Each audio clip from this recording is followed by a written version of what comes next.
¿Qué tal? Buenas tardes, ¿cómo están? Dios les bendice. Bueno, esta semana tenemos un testimonio tremendo. La señora Lupita Pelayo de Arciniega entró el sábado antepasado al hospital y le daban 15% de probabilidades de vida.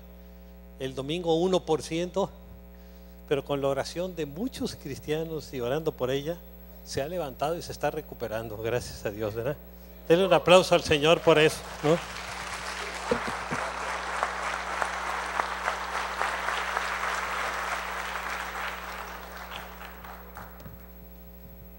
Bueno, vamos a hacer una oración para entrar en el tema del día ahora. Vamos a hablar de su yugo es fácil. Padre, venimos delante de tu presencia en este día. Gracias por el privilegio que tú nos das, Señor, de poderte servir, de poder aprender de tu palabra para ir conociendo tu voluntad, Señor. Pon en nuestros corazones el deseo y la disposición, Señor, de querer obedecer todo lo que viene de tu palabra, para que tú puedas bendecirnos a nosotros y bendecir a tus familias, como es tu propósito y tu deseo. Pongo delante de tu presencia a cada persona y familia que se encuentra aquí.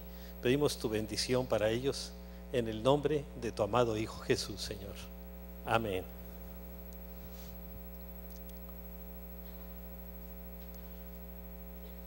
Bueno, fíjense, vivimos en un mundo muy inseguro. Vemos al leer los periódicos crímenes, secuestros, narcotráfico por todos lados, muertes todos los días, ¿no? Y muy inestable también en lo económico, con crisis constantes. Por ejemplo, la del Japón. Ahora Japón era un país que tenía unos recursos económicos tremendos, ¿no? Pero ahorita el terremoto y el tsunami van a costarles aproximadamente 320,000 millones de dólares. Y con eso se acaban todas sus reservas del Japón, imagínense, ¿no?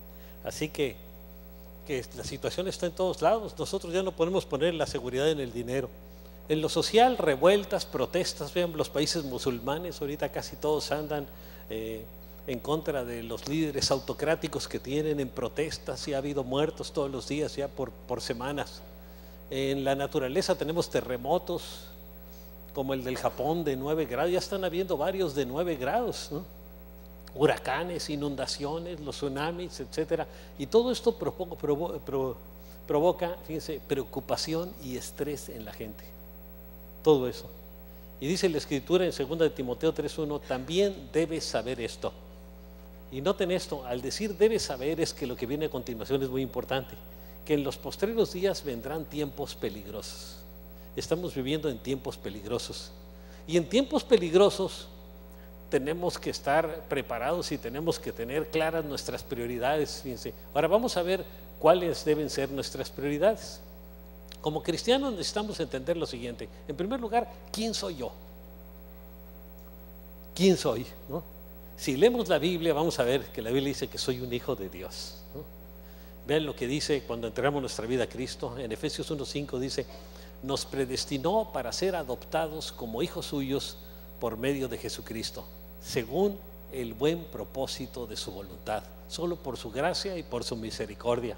Así que, sabiendo que somos hijos de Dios, no estamos como la canción de José Alfredo Jiménez, yo no sé quién soy, de dónde vengo, ni para dónde voy, ¿no? Sabemos que somos hijos de Dios. Ahora, ¿a quién servimos en este tiempo? Primeramente a Dios. Vean lo que dice en 1 de Tesalonicenses 1:9. Hablando de los tesalonicenses, el apóstol Pablo dice, se convirtieron a Dios dejando los ídolos para servir al Dios vivo y verdadero, ¿no? Hubo un cambio para servir al Dios. En lugar de servir a los ídolos y a las imágenes, están sirviendo al Dios vivo y verdadero. Ahora, ¿cuál debe ser mi prioridad? Nuestra prioridad debe ser buscar a Dios. Ven lo que dice Mateo 6:33, más bien busquen en segundo lugar el reino de Dios y su justicia. Así dice, ¿no? Primeramente el reino de Dios y su justicia, y todas estas cosas les serán añadidas.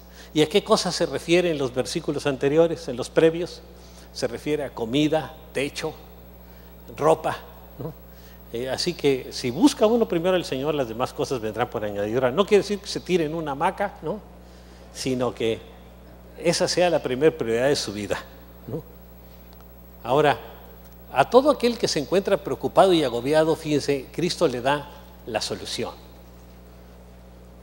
Dice en Mateo 11:28, vengan a mí todos ustedes que están cansados y agobiados, y yo les daré descanso. Fíjense que no habla de una religión, habla de una persona. Vengan a mí y yo les daré descanso. Así que una congregación cristiana, ninguna congregación cristiana puede decir que es la verdadera. El verdadero es Cristo, y en la medida en que prediquemos a Cristo como el camino, la verdad y la vida, estaremos en la verdad. Si no, pues nos iremos alejando de la verdad, ¿verdad? Él es el que nos da descanso, Él es el que nos trae salvación, y en el cristianismo sin Cristo no queda nada. En el Islam, si se va a Mahoma, pues sigue siendo el Islam, pero en Cristo, sin Cristo ya no hay cristianismo. Fíjense, el descanso que Jesús promete no es para estar inactivos, ahí tirados en una hamaca en San Felipe con un coco en la mano, ¿no? Sino consiste en realizar un cambio de yugo. La Biblia dice que antes éramos esclavos de Satanás. Ahora, en lugar de ser esclavos, nos tenemos que convertir en esclavos de Jesús. Y también va a cambiar nuestra carga. La carga que nos ponía Él era pesada, así como Faraón con los israelitas en el Antiguo Testamento dice que tenía una carga pesada de trabajo sobre ellos, ¿no? Pero después, pues ellos cambiaron de carga, se entregaron al Señor. Y cuando nosotros entregamos nuestra vida a Cristo, Cristo nos pone una carga, pero fácil de llevar con Él, ¿no? Porque así lo dice su palabra. Vean lo que dice en Mateo 11:29-30, vengan a mí todos ustedes que están cansados y agobiados, y yo les daré descanso. Carguen con mi yugo y aprendan de mí, pues yo soy apacible y humilde de corazón, y encontrarán descanso para su alma. Vean una cosa, la gente no tiene paz ni tranquilidad. Yo no tenía paz hasta que le entregué mi vida a Cristo. Y después, al leer la Biblia, me di cuenta en el Salmo 14, en el verso 1, que dice que el impío no tiene paz. Hasta que nos ponemos en paz con Dios, recibiendo al príncipe de paz en nuestros corazones, es que podemos estar en paz con Dios y con los demás. Y entonces viene esa paz a nosotros y un descanso a nuestra alma, ¿no? Ahora, la figura del yugo corresponde a una yunta de bueyes uncidos tirando de una carreta, que pueden ser 2 o 4 o 6 bueyes, ¿no? Para jalar la carreta. O para un terreno que se está arando, también pueden hacerlo entre varios bueyes, ¿no? También pueden ser burros o mulas, ¿no? Bajo el yugo no podemos ir por donde nos plazca, sino que tenemos que tirar en la dirección que el boyero, o sea, el dirigente de los bueyes, dispone, ¿no? Dios nos dice en Lamentaciones 3:27, escrita por el profeta Jeremías, bueno es que el hombre aprenda a llevar el yugo desde su juventud, a estar bajo autoridad, a obedecer, es lo que quiere decir. Así que a los niños les tenemos que enseñar a obedecer desde chiquitos por su propio bien, ¿no? Ahora, vamos a ver qué lecciones podemos aprender estando bajo el yugo. Fíjense, el buey es un animal muy fuerte al que se le ha enseñado obediencia. Ha pasado por un proceso de aprendizaje, fíjense, antes de ser útil para los fines de su dueño. Para labrar un terreno tiene que enseñarle, o para jalar para arar un terreno, para jalar una carreta. El boyero pues lo tiene que instruir y le tiene que enseñar a obedecer. El yugo representa la voluntad de Dios para nuestras vidas, no hacer nuestra voluntad sino la de Dios. Incluso el mismo Jesús se sometió a él. Vean lo que dice la Escritura: aunque era hijo, mediante el sufrimiento aprendió a obedecer, ¿no? Y fíjense, siempre el aprender a obedecer nos va a doler. Yo que Hugo con nuestra nieta, aunque a veces me duele cuando lo veo, ¿verdad? Pero veo que es necesario. Le dice, ¿qué pasa con desobedecer? ¿Qué causa? Duele, dice la chiquita, ¿no? Pues sí, porque le van a tocar unos varazos, ¿no? O le va a tocar con una palita, ¿no? Y aunque cuesta trabajo y parece duro, pero fíjense, solo el sufrimiento nos hace reaccionar. Si no, la gente va a estar acostumbrada a hacer su propia voluntad y tenemos que aprender a obedecer. El mismo Jesucristo, fíjense, tuvo que sufrir para aprender a obedecer. Es lo que nos enseña la Escritura. Qué tremendo. Y Él se sometió a ese sufrimiento. Y también para el niño, para no causarle un daño, pues en la parte posterior, como se los he dicho otra vez, tiene una región bien acolchonada, donde le puede dar 2 o 3 varazos y no le va a causar ningún daño grave, solo le va a arder, le va a doler y se va a corregir. Y ya eso es bendición. Ahora, en el yugo se aprende a trabajar juntos. Fíjense, los 2 bueyes tienen que aprender a trabajar juntos, ¿no? O los 4, a ir en la misma dirección, la que marca el boyero, ¿no? Y en esto precisamente consiste el discipulado. Ven lo que dijo Jesús, y luego dijo Jesús a sus discípulos: si alguien quiere ser mi discípulo, tiene que negarse a sí mismo. Fíjense, tiene que negarse a sí mismo y tomar su cruz. Y muchas veces les he dicho que tomar la cruz no es llevar a la suegra a vivir a la casa, ¿no? Tomar la cruz es dejar de hacer nuestra voluntad para hacer la voluntad de Dios. Dice, tome su cruz y sígame, ¿no? Porque si se lleva a la suegra a vivir a la casa, le va a costar más trabajo seguirlo. No es cierto, ¿no? Bueno, el yugo de trabajar juntos bajo la dirección de Dios se utiliza con respecto al matrimonio. Fíjese, el matrimonio nos da unas enseñanzas tremendas, ¿no? Ahí aprendemos mucho.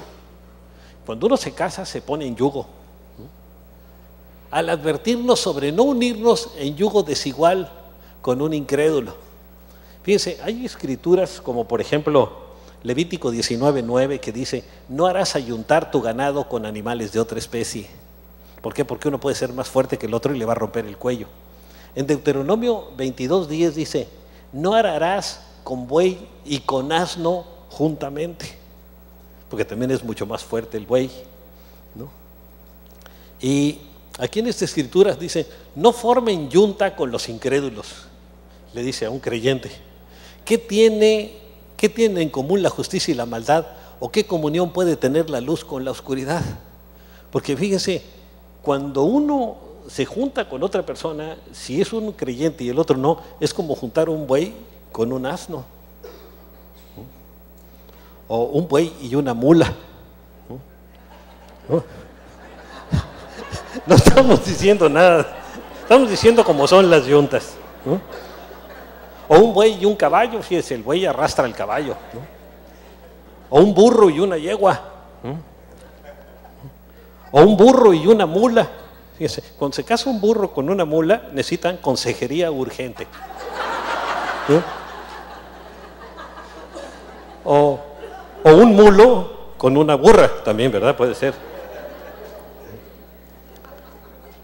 O un caballo con una mula. Fíjese, el caballo tiene más fuerza y a veces está arrastrando a la mula, pero la mula aguanta más, así que a la larga sale ganando la mula, ¿no? Y la mula aguanta más el calor sobre ella que el caballo, ¿no? Fíjese, o puede ser 2 mulas, también necesitan consejería urgente, ¿no? Si se casan 2 mulas. O también fíjense, cuando se casa un creyente espiritual con un creyente no espiritual, es como juntar un buey que pesa 900 kilos con otro buey que pesa 400 y le va a poner una arrastrada tremenda. Ahora fíjense una cosa que pasa: el boyero le da latigazos a los dos, aunque uno sea el que tenga la culpa y que se atora y no quiere andar adelante, a los dos les tocan sus chicotazos. Por eso el que se casa con la persona inadecuada le van a tocar unos chicotazos también, ¿no? Entonces por eso hay que pensarla bien antes de casarse, pero no la piense tanto que no se case, ¿no? Nomás piénsela bien. Así que este caso sería como el del buey con un burro, pues un creyente con un no creyente, ¿verdad? O distintos, ¿no? O asno o mula, puede ser lo que sea. Es para pensarlo bien, creo que ilustra muy bien todas estas situaciones, ¿no?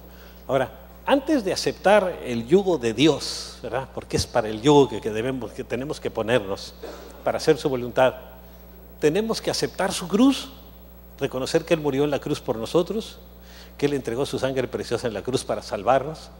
Y la cruz significa dejar de decir sí a la voluntad de Dios y no a nuestra propia voluntad. Es lo que significa que tengo que decirle: Señor, lo que tú quieras y ya no lo que yo quiera. Porque algunos quisieran que el Padre Nuestro dijera: que se haga mi voluntad aquí en la tierra así como la tuya en el cielo. Pero no dice así, ¿no?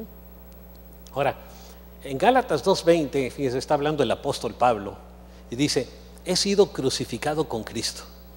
O sea, literalmente el que fue crucificado es Cristo. Pero al morir Cristo por nosotros en la cruz, es como si nosotros hubiéramos muerto también en la cruz, ¿no? Y dice, he sido crucificado con Cristo. Y ya no vivo yo, sino que Cristo vive en mí. Ahora cuando alguien me saca el tapón y me hace enojar y me dice, tengo que dejar que salga Cristo y no mi yo, mi Hulk, ¿no? Sino que salga Cristo, que es amable, apacible, para tratar bien a la gente, ¿no? Y eso cuesta trabajo. Tenemos que depender del Señor, así como Pablo. Ya no vivo yo, tenemos que morir a nosotros mismos, sino que Cristo vive en mí. Y lo que ahora vivo en el cuerpo, en la carne, lo vivo en la fe, en el Hijo de Dios, quien me amó y dio su vida por mí. Así que si Él me ha amado y me tiene paciencia, tengo yo que hacer lo mismo por los demás, ¿no? Ahora, en el servicio a Dios, todos los días tenemos que examinar en qué dirección vamos, porque sin darnos cuenta vamos a tomar una dirección incorrecta. Aún en el matrimonio también fácilmente se puede uno desviar, ¿no? El yugo se vuelve pesado cuando tomamos otra dirección, fíjense, o dejamos de tener como motivación, fíjense, el servir a Dios por amor a Él.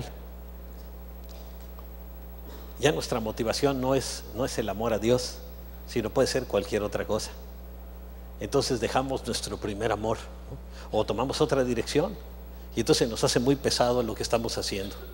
Pero vean lo que dice Hebreos 6:10, porque Dios no es injusto para olvidarse de las obras de amor que para su gloria ustedes han mostrado sirviendo a los santos como lo siguen haciendo, sirviendo a los creyentes, a los demás, ¿no? Ahora, muchos creyentes nunca se disciplinan a tirar en la misma dirección. Hay unos que dicen, no, el pastor va para acá, pero yo me voy a ir para otro lado, ¿no? Todo parecido con alguien es pura coincidencia, ¿eh?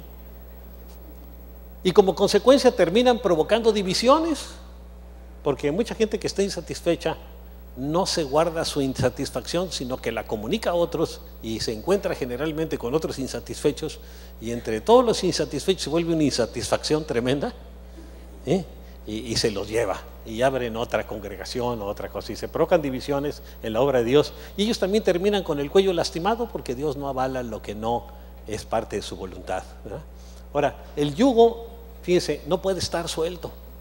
Algunos quieren traer el yugo, pero no lo quieren traer suelto, y por ello se requieren correas que lo sostienen sobre la nuca del buey. Vean, aquí está el yugo y las correas que lo sostienen, ¿no? Ahora, para un cristiano, las correas hablan de nuestro compromiso con la voluntad de Dios.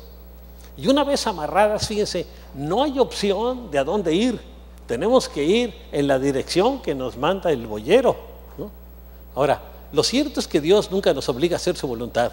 Fíjense, nosotros debemos disciplinarnos voluntariamente a obedecerlo o sufriremos las consecuencias de nuestra desobediencia. Siempre vamos a pagar las consecuencias. Dice en Mateo 7:21, no todo el que, y es una escritura que me asusta, fíjense, no todo el que me dice Señor, Señor, entrará en el reino de los cielos. El que ha reconocido a Cristo como su Salvador es el que le llama Señor, sino solo el que hace la voluntad de mi Padre que está en el cielo. Ese es el que va a entrar al reino de los cielos, el que lo obedece, ¿eh? Ahora, ¿cómo adquirimos cargas que no son de Dios? A mucha gente empieza a tomar todas las cargas que otra gente le pone, ¿no? Fíjense, la única manera de llegar al conocimiento de la salvación de Cristo Jesús es por medio de la fe. O sea, todos los pasos, todo lo que hacemos los cristianos es por fe, ¿no? Sin embargo, al ir aprendiendo más acerca de la palabra de Dios, podemos comenzar a dejar de depender, fíjense, de Dios y comenzar a depender de nuestros conocimientos y esfuerzos humanos nada más, ¿no?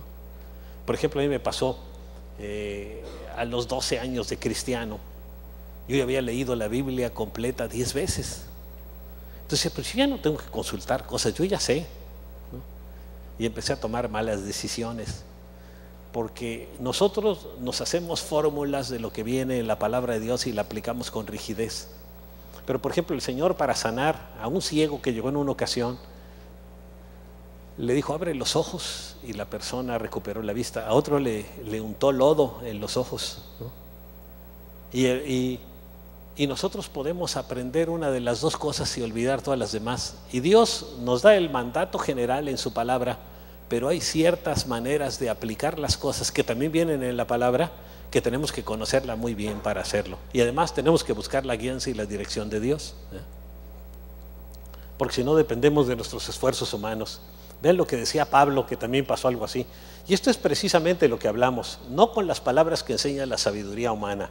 Él no se guiaba con su sabiduría humana, sino con las que enseña el Espíritu Santo. De modo que expresamos verdades espirituales en términos espirituales. Yo me voy a guiar por lo que dice la palabra de Dios, no por mi propia sabiduría y mi propia prudencia. Ahora vean esto, no todas las ideas que recibimos provienen de Dios. Mucha gente está trabajando en un ministerio y otra le llega y dice, tú deberías de estar mejor en este ministerio. Y ahí se mete en el otro. Y llega otro, no, mejor en este. Y se mete en el otro. Y al rato trae como 7, 8 cosas en las que están haciendo, ¿no? Y andan súper cansados, ¿no? Y las cargas se las pusieron otras gentes y no se las puso Dios. Fíjense, el siervo de Dios debe tener cuidado de no permitir echarse cargas que no le corresponden o que no puede llevar, ¿no? Tiene que saber dónde está su límite, ¿no? Ahora, Dios ha establecido las siguientes prioridades para decidir cuáles son las cargas que vienen de Dios y cuáles no. Fíjense, las prioridades son estas. Primero, la primera prioridad que tenemos es nuestra relación personal con Dios, ¿no? A través de la oración, de la adoración, ¿no? Del devocional que pasemos con Él, de pasar tiempo con Dios para conocerle. Eso es lo primero, es la primera prioridad que tenemos todos los cristianos. La número 2 es nuestra familia. Atender a la esposa y a los hijos. Yo muchas veces les he dicho aquí que yo soy el pastor de los varones y cada varón es el pastor de su esposa y de sus hijos. Así es entre los judíos, era el rabino era el pastor de los varones y los varones eran los pastores de su esposa y de sus hijos, para instruirlos en la palabra de Dios y en los caminos de Dios.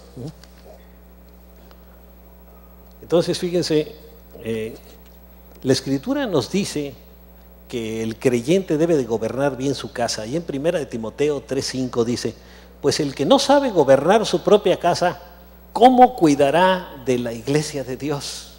¿Cómo podrá ser pastor o cómo podrá ser encargado de un ministerio si no puede con su casa, si no puede con la iglesia chiquita? Entonces tenemos que dedicarle tiempo a nuestra casa, es una prioridad. Incluso en nuestra congregación, fíjense, se llama amistad familiar, porque la familia después de Dios es lo más importante. Entonces primero es amistad con Dios y luego amistad con la familia, ¿no? Y relación con la familia. Si la familia no va bien, pues lo demás va a ir mal también. Yo, por ejemplo, miren, si hay una persona que está trabajando aquí conmigo y no tiene en orden su casa y le decimos y no hace nada por componerla, pues le tenemos que pedir que deje aquí el ministerio, ¿no? Que se congregue nada más así como gran jefe toro sentado, pero que no sirve nada, ¿no? ¿Por qué? Porque tenemos que tener en orden nuestra casa primero y tenemos que hacer todo lo posible por poner en orden nuestra casa, nuestra familia, nuestros hijos. Eso dice la palabra de Dios. Si no, no podemos tener ministerio. Claramente lo dice la Biblia, ¿no? No deja en ningún lugar a duda. Ahora vean, en tercer lugar está nuestra responsabilidad en el trabajo. Si usted está en su trabajo, sea cumplido, sea responsable en el trabajo. En cuarto lugar está nuestro servicio a Dios y al prójimo, o sea, nuestro ministerio. Y el ministerio debe ser motivado por el amor a Dios y al prójimo. Y si usted no sabe exactamente cómo establecer sus prioridades, pídale a Dios sabiduría para servir en todas estas áreas. Y el Señor quiere que todos trabajemos en las 4 áreas de las que hablé hace un momento. Pero pídale sabiduría para servir en esas áreas, buscando el sano equilibrio y siguiendo un correcto orden de prioridades. A las prioridades principales les dedicaremos más tiempo y menos a las otras, ¿no? Y establecer prioridades no significa descuidar nuestras responsabilidades. Más bien se trata de hacer primero lo que es primero. Por ejemplo, fíjense, si usted descuida su relación con Dios, perderá su primer amor y se va a enfriar espiritualmente tanto que, como le pasa a un refrigerador que se deja uno que se congele totalmente, se echa a perder y se descompone. Entonces va a poner una enfriada tremenda si descuida su relación con Dios. Si no atiende a su familia, la perderá. Ahora alguna gente puede decir, oye, ¿cómo puedo saber si estoy atendiendo a mi familia o no? Pues la esposa le va a decir lo que está mal, porque es la primera que se da cuenta. Me dice, mira, aquí no nos dedicas tiempo, te la pasas en la calle, eres farol de la calle y oscuridad de tu casa, y nos van a dar un buen sermón, ¿no? Por experiencia propia lo digo, ¿no? Entonces tiene que atender a su familia o la perderá. Si descuida su trabajo, lo van a correr, lo van a despedir. Y si no sirve a otros, no podrá ser un no podrá tener un ministerio y será solo un calientasillas. Yo espero que aquí no haya de esos, ¿verdad? Ahora, vean lo que hacía Jesús. En Marcos 10:45 dice, porque ni aun el Hijo del Hombre vino para que le sirvan, sino para servir y para dar su vida en rescate por muchos. Fíjense, cuando Jesús llegó a lavarle los pies a Pedro, Pedro dijo, no, a mí no me laves los pies. Dijo, si no te lavo los pies, no entrarás al reino de los cielos. Entonces báñame, Señor. Ya ven, Pedro era bien de mucha decisión y carácter, ¿no? Ahora, tenga cuidado de no caer en ninguno de estos dos extremos. Número uno, no se autoimponga ni permita que le impongan cargas o yugos excesivos que lo hagan sentirse oprimido, deprimido, agotado o enfermo. No se meten cargas excesivas. Haga lo que puede hacer, ¿no? Pero haga algo, ¿verdad? En cada una de las áreas. Vean lo que dice Gálatas 5:1. Cristo nos libertó para que vivamos en libertad. Por lo tanto, manténganse firme y no se sometan nuevamente al yugo de esclavitud. Ahora, la segunda cosa que debemos de cuidarnos es no sea una persona egoísta, que no quiere servir en nada, que solo se sirve a sí misma. Y vean esto, que esta escritura yo creo que es la que más me asusta. En el juicio a las naciones Jesús dijo, ahí en Mateo 25:41 al 45, Él junta a toda la gente y pone a los chivos del lado izquierdo y a los corderos del lado derecho, a las ovejitas, ¿no? Y a los chivos del lado izquierdo. Dice, luego dirá a los que estén a su izquierda, a los chivos, apártense de mí, malditos, al fuego eterno preparado para el diablo y sus ángeles. Dice, el infierno fue preparado para el diablo y sus ángeles. Porque tuve hambre y ustedes no me dieron de comer. Empieza a hablar. Algo que a mí me ha gustado mucho es que, por ejemplo, tenemos una congregación de amistad familiar en la colonia Voluntad, ahí con gente con muy pocos recursos y que la pasan muy duro. Y un día la esposa de Francisco Filoteo, que es el pastor ahí, dice que se le preguntó a un niño, oye, te veo muy débil, ¿qué pasó? ¿Qué no desayunaste? Y dice, no, solo tomé un vaso de agua. Y todos los días desayunas eso, dice, casi siempre, ¿no? Así que imagínense, eso puso carga en su corazón para prepararles comida a los niños. Y cada domingo tiene 70 a 100 niños que les dan desayuno. Por eso hemos pedido a ustedes que pongamos ahí en el sobrecito de diezmos y ofrendas lo que quieran donar para la colonia Voluntad, donde está Filoteo, para que se le dé de comer a los niños, porque es un costo fuerte cada semana. En el verano no sabe lo que es tener sed, ¿no? Fui forastero y no me dieron alojamiento. Necesité ropa y no me vistieron. Estuve enfermo y en la cárcel y no me atendieron. Otra versión dice, y no me visitaron. Dice, ellos también le contestarán, Señor, ¿cuándo te vimos hambriento o sediento o como forastero o necesitado de ropa o enfermo o en la cárcel y no te ayudamos? Y él le responderá, les aseguro que todo lo que no hicieron por el más pequeño de mis hermanos, tampoco lo hicieron por mí. Qué tremendas palabras, ¿verdad? Así que tenemos una obligación con el resto de la gente que tiene necesidad de ayudarles, que a veces nosotros tenemos comida hasta de más, ¿no? Y comemos de más, mientras otros no tienen nada. Ahora, Dios tiene maneras de equilibrarnos, no solo hablándonos a través de su palabra, en la palabra nos va a llevar un balance, sino permitiendo que experimentemos en carne propia los fracasos, las frustraciones, las desilusiones y el vacío que producen nuestras propias obras egoístas, lo que sale de nosotros. Eso trae un vacío, frustración, trae todo eso, ¿no? Fíjese, Jesús buscaba y cumplía la voluntad de su Padre.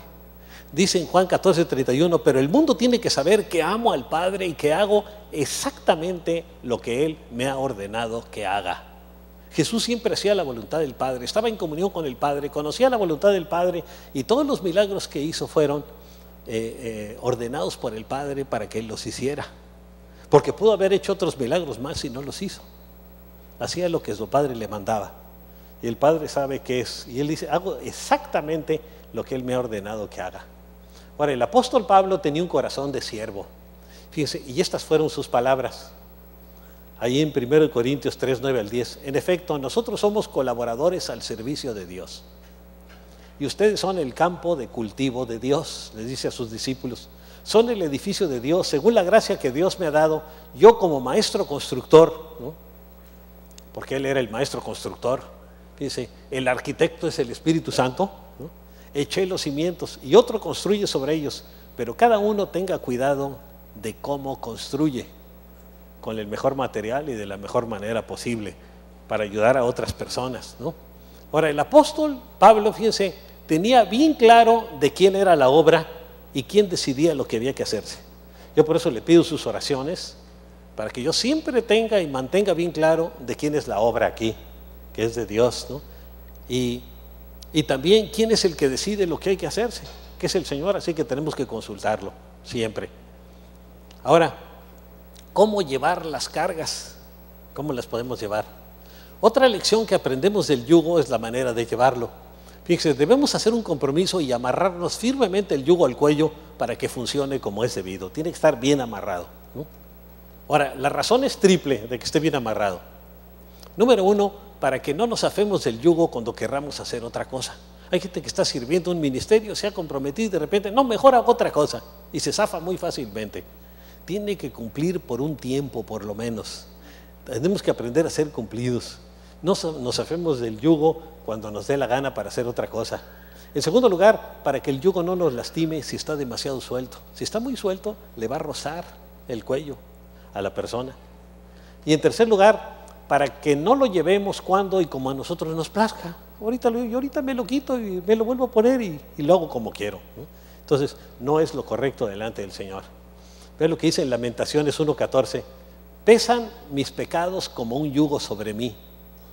Dios mismo me los ató con sus manos, me los ha colgado al cuello y ha debilitado mis fuerzas, para que yo no haga las cosas en mis propias fuerzas, sino en las fuerzas de Dios, ¿no? Ahora, el siervo tiene que estar totalmente comprometido con la voluntad de Dios.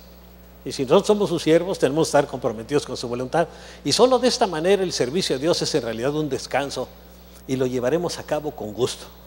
Bien, le voy a decir una cosa. Por ejemplo, antes de ponerme de novio con mi esposa, ¿no?, pues no me importaba si me iba en camión ni me iba en lo que sea, y aunque hiciera mucho calor y estuviera lloviendo, pero dice, ahí voy, y iba, ¿no? Y aguantaba todo el sufrimiento y se me hacía poco, y al verla me olvidaba de todo.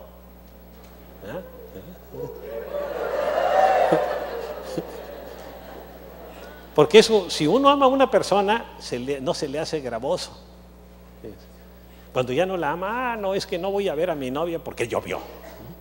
O si no tengo carro, no voy. Cuando tenga carro te voy a ver. Ese novio no le conviene. En Jeremías 30:8 dice, en aquel día afirma el Señor Todopoderoso, quebraré el yugo que mi pueblo lleva sobre su cuello, romperé sus ataduras y ya no serán esclavos de extranjeros, ¿no? Habla del yugo. Entonces, y fíjense que tenemos que, como le dije hace un momento, tenemos que llevar nuestra casa en orden, ¿verdad? Eso es muy importante. Quizá no se encuentre usted totalmente comprometido con Dios en el ministerio que está realizando. Fíjense, esto equivale a llevar el yugo suelto y como resultado se dañará el cuello. Ven aquí ahí está con una radiografía que tiene una vértebra ahí dañada, ¿no? Dice en Oseas 10:11, Efraín es una novilla adiestrada a la que le gusta trillar, una de las tribus de Israel, pero yo no quise ponerle el yugo, pero ahora voy a uncir a Efraín y Judá tendrá que arar y Jacob emparejará la tierra. Ahí los puso a todos en la misma yunta, ¿no?, el Señor, para que estuvieran sirviendo.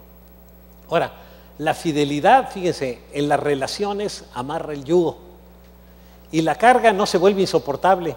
El compromiso comienza, como lo hice hace un momento, con Dios. Sigue en el hogar, con la familia, ¿no?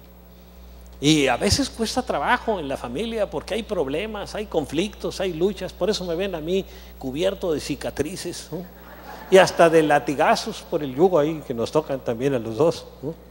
Pero un día dije, voy a estar contigo en las buenas y en las malas y hasta que la muerte nos separe, ¿no?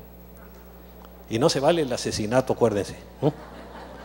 Como dice el hermano Pablo en una ocasión que vino a predicar aquí, él tiene 65 años de casado, dice, en 65 años mi esposa y yo nunca hemos pensado en el divorcio. En el asesinato sí, muchas veces, ¿no? Pero el divorcio no. Yo ya voy a cumplir 42, por eso ven tantas cicatrices y tantos azotes y ya ni me puedo contar las cicatrices.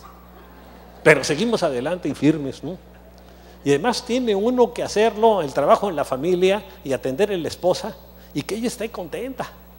Porque si no está contenta, usted está fallando, ¿no? Ahí está lo difícil.